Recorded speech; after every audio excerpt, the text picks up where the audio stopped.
வாழ்க வளமுடன். அர்ஜுனன் கிருஷ்ணன் கிட்ட கேட்கக்கூடிய ரெண்டாவது கேள்வி, ஏன் என்னுடைய லைஃப் எப்போவுமே காம்ப்ளிகேட்டடாக இருக்குது அப்படின்னு. அதற்கு கிருஷ்ணன் பதில் சொல்கிறாரு, stop analysing life, it makes it complicated, just live it அப்படின்னு சொல்கிறாரு. அதை பொறுத்தின விளக்கத்தை இன்றைக்கி பார்ப்போம். வாழ்க்கையை பொறுத்து எனக்கு ஏன் இப்படி நடக்குது, எனக்கு மட்டும் ஏன் இப்படி நடக்குது, எதனால் நடக்குது அப்படின்னு நம்ம ஆராய்ச்சி பண்ணிக்கிட்டே இருந்தோம் அப்படின்னா பல்லாயிரக்கணக்கான கேள்விகளுக்குள்ளார நம்ம சிக்குண்டு போயிடுவோம்.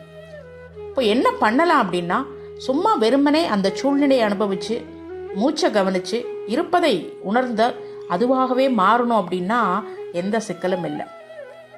பெரும்பாலும் சிந்திக்காத நேரத்தில் தான் சாந்தி நம்மை தேடி வரும். கிருஷ்ணன் சொன்ன இந்த பதிலை நம்ம சைக்காலஜிக்கல் ரீதியாகவும் ஃபிலாசபிக்கல் ரீதியாகவும் சிந்திச்சு பார்ப்போம். சைக்காலஜி என்ன சொல்லுதுன்னா, எந்த ஒரு விஷயத்தையும் நம்ம அதிகமாக திங்க் பண்ணும் பொழுது அதனால் நமக்கு தேவையில்லாத பதட்டமும் மன அழுத்தமும் தான் உண்டாகும் அப்படின்னு கண்டுபிடிச்சிருக்காங்க. அந்த கணத்தில் இருக்கணும். அப்படி இருந்தோன்னா எந்த சிக்கல்லையும் நம்ம சிக்கிக்க வேண்டாம்.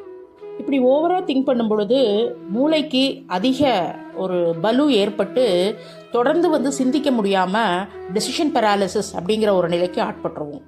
இப்போ அதற்கு என்ன பண்ணலாம் அப்படின்னா மைண்ட்ஃபுல்னஸ் ப்ராக்டிஸ் தான், ஜஸ்ட் லிவிங்.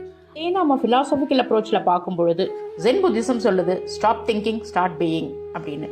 லாட்டோஸு கூட சொல்கிறாரு, லைஃபுங்கிறது அடுத்தடுத்து நிகழக்கூடிய மாற்றங்கள் தான். ஸோ அதை நம்ம ரொம்ப ஆராய்ச்சி பண்ணி சிக்கலுக்கு ஆட்படுத்த வேண்டாம் அப்படி. இன்னும் எக்ஸிஸ்டென்ஷியலிசம் தியரி என்ன சொல்லுதுன்னா, ஆக்ட் ஃபர்ஸ்ட் தென் அண்டர்ஸ்டாண்ட்.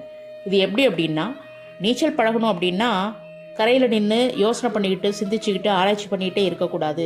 தண்ணியில் குதிச்சா தன்னை போல நீச்சல் வரும். இல்லை, ஓஷோனுடைய வாசகங்கள் எனக்கு நினைவுக்கு வருது.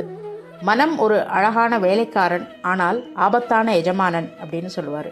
ஆமாம், நம்மளுடைய மனம், அதாவது சிந்திச்சு நம்ம வச்சுருக்கோம் இல்லைங்களா, அந்த மனம் நம்மளுடைய வாழ்க்கையை நிர்ணயம் பண்ணுறதா இருக்கக்கூடாது. அது நமக்கு சேவகனாக மட்டும் இருக்கணும் அப்படின்னு சொல்லுவார். கிருஷ்ணன் சொன்ன இந்த பதிலை ஒருங்கிணைச்சு நம்ம பார்க்கும் பொழுது சைக்காலஜிக்கல் ரீதியாகவும் ஃபிலாசபிக்கல் ரீதியாகவும் எல்லாமே ஒரே கருத்தை தான் சொல்லப்படுது. ரொம்ப சிந்திச்சு வாழ்க்கையை மேலும் மேலும் சிக்கலாக்கிக்காம என்ன நடக்குதோ அந்த கணத்தில் நம்ம வாழ்ந்தோம் அப்படின்னா மூச்சு எப்படி இயல்பாக போகுதோ அது போல் போகும் அப்படிங்கிறதான் உண்மை. ரத்தின சுருக்கமாக சொல்லணும் அப்படின்னா, உணர்வதற்கும் வாழ்வதற்கும் இடையே ஒரு நிமிட நிசப்தம்தான் வாழ்க்கை. இப்போ இதை அன்றாடம் உணர்ந்து கொள்ள தொடர்ந்து பயணித்திருங்கள் உள்முக பயணத்தோடு. நன்றி.